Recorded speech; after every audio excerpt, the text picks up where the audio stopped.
Prima di iniziare questo video voglio dirvi che il contenuto sarà leggermente esplicito. Quindi sì, userò un po' di parole volgari in questo video, ovviamente per scopo educativo. Non sono comunque delle parole molto forti, però se non vi piacciono le parolacce potete passare al video successivo. Ciao a tutti e benvenuti a un nuovo video. Io sono Stefano, un insegnante di italiano per stranieri, e oggi vediamo delle parole ed espressioni fondamentali in italiano. Oggi ho deciso di insegnarvi queste frasi perché sono molto usate in italiano, ma anche così, se qualcuno le usa con voi, voi sapete che cosa fare. Spero ovviamente che non succederà mai, ma sono comunque delle frasi molto utili. Infatti, noi italiani adoriamo la parola palle, la usiamo sempre. In italiano la parola palle si usa per descrivere quelle cose che usiamo quando facciamo uno sport, per esempio il calcio, il tennis, il basket,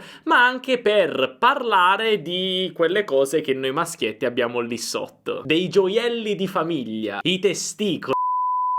Per fare questo video mi sono ispirato allo sketch comico del famosissimo professore di inglese John Peter Sloan, che purtroppo è venuto a mancare qualche anno fa. Lui insegnava l'inglese agli italiani ed era un bravissimo professore, molto famoso e conosciuto in Italia, ma era anche un grande comico, era super divertente e il video che ha fatto, che vi lascio anche in descrizione, è spettacolare. Ovviamente questo video era in inglese perché lui voleva spiegare queste parole ed espressioni italiane ai suoi connazionali inglesi. E oggi io faccio il contrario, spiego queste espressioni italiane a voi che state imparando l'italiano. Vi dirò prima tutte le espressioni e poi le analizzeremo una a una per capire bene che cosa significano.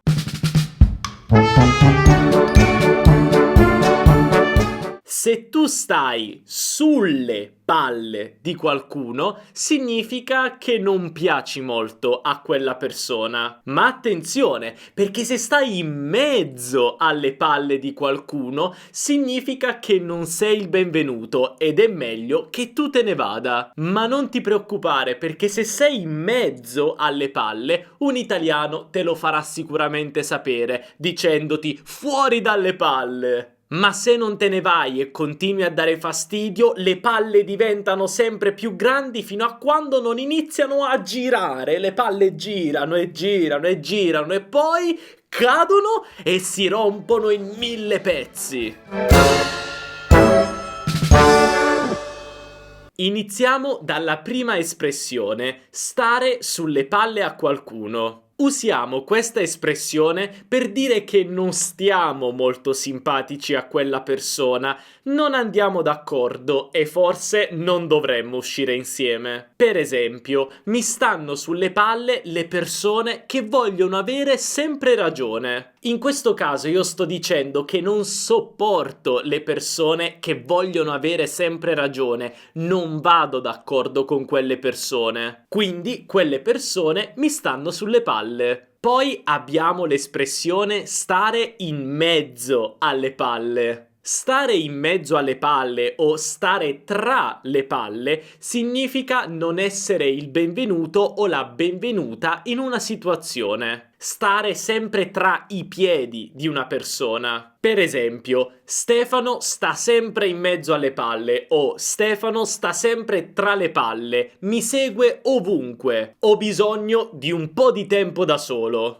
In questo caso sto dicendo che Stefano non è il benvenuto, mi segue ovunque, è sempre con me, non ce la faccio più, ho bisogno di aria, ho bisogno di stare da solo. E allora, se non voglio essere gentile, posso dire a Stefano di andare fuori dalle palle. Quindi di togliersi da in mezzo alle palle e lasciarmi da solo. Se però mi sto arrabbiando molto per qualcosa, allora mi iniziano a girare le palle. Quando ti girano le palle significa che ti stai arrabbiando molto, che qualcosa ti dà molto fastidio. Per esempio, hai detto a Stefano di non lasciare i piatti sporchi sul lavandino, ma lui continua a farlo. Allora potresti dire: mi stai facendo girare le palle, devi mettere i piatti nella lavastoviglie. Quindi in questo caso io sto dicendo che mi stai infastidendo, mi stai dando molto fastidio. Se io ti ho detto di non lasciare i piatti sporchi sul lavandino e tu li lasci, mi stai facendo arrabbiare. Quindi mi stai facendo girare le palle. Ma adesso abbiamo raggiunto l'apice, il punto più alto, e le palle si sono rotte. Questo perché abbiamo detto a Stefano 1000 volte di non lasciare i piatti sporchi sul lavandino, ma lui ha detto: no, non ho voglia di farlo, fallo tu. No, e adesso mi sono proprio arrabbiato. E posso dire, con forza e determinazione, sentendolo dal mio cuore, con tutta l'italianità che c'è in me: Stefano, mi hai rotto le palle. E una volta che le palle si rompono, non possiamo tornare più indietro. Possiamo però usare anche l'espressione rompere le palle per dire di nuovo infastidire, e in questo caso lo usiamo nella forma progressiva. Per esempio, Stefano mi sta rompendo le palle, mi manda 1000 messaggi al giorno. In questo caso parliamo più che altro di un infastidimento continuo. Ora vi darò alcune regole di utilizzo di queste espressioni, così che potrete utilizzarle nel migliore dei modi. Regola numero 1. Possono essere usate indistintamente dagli uomini e le donne. 2. Sono delle espressioni un po' volgari, quindi state attenti a come le usate e l'ambiente in cui vi trovate. Sono estremamente colloquiali. Numero 3. Possono essere usate in litigate vere e proprie, ma ovviamente possono essere usate anche in modo scherzoso.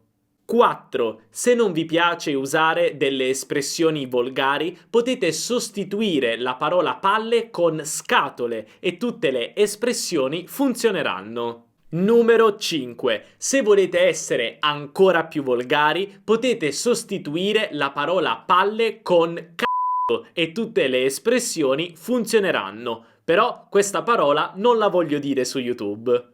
Ma c'è un'ultima espressione molto importante che voglio insegnarvi: avere le palle. Questa espressione significa essere molto coraggiosi, molto ambiziosi e fare di tutto per raggiungere i propri obiettivi. Quindi, se una persona ha le palle, o possiamo dire una persona con le palle, stiamo parlando di una persona molto forte. Una persona molto determinata, con tanta ambizione. Perfetto, spero che queste frasi vi siano piaciute e se vi sono piaciute non dimenticate di lasciare un bel mi piace, perché questo mi aiuta tantissimo. E voi conoscevate queste espressioni? Fatemelo sapere qui sotto nei commenti. E poi voglio farvi anche una domanda per avviare un dibattito. Vi piace l'espressione avere le palle? Personalmente la trovo un'espressione un po' strana, soprattutto quando usata con le donne, perché la trovo un po' sessista. Però ho deciso di insegnarvi questa frase perché è molto usata, ma fatemi sapere voi cosa ne pensate. Ricordatevi anche di iscrivervi al canale e attivare la campanellina se non volete perdere nessun video futuro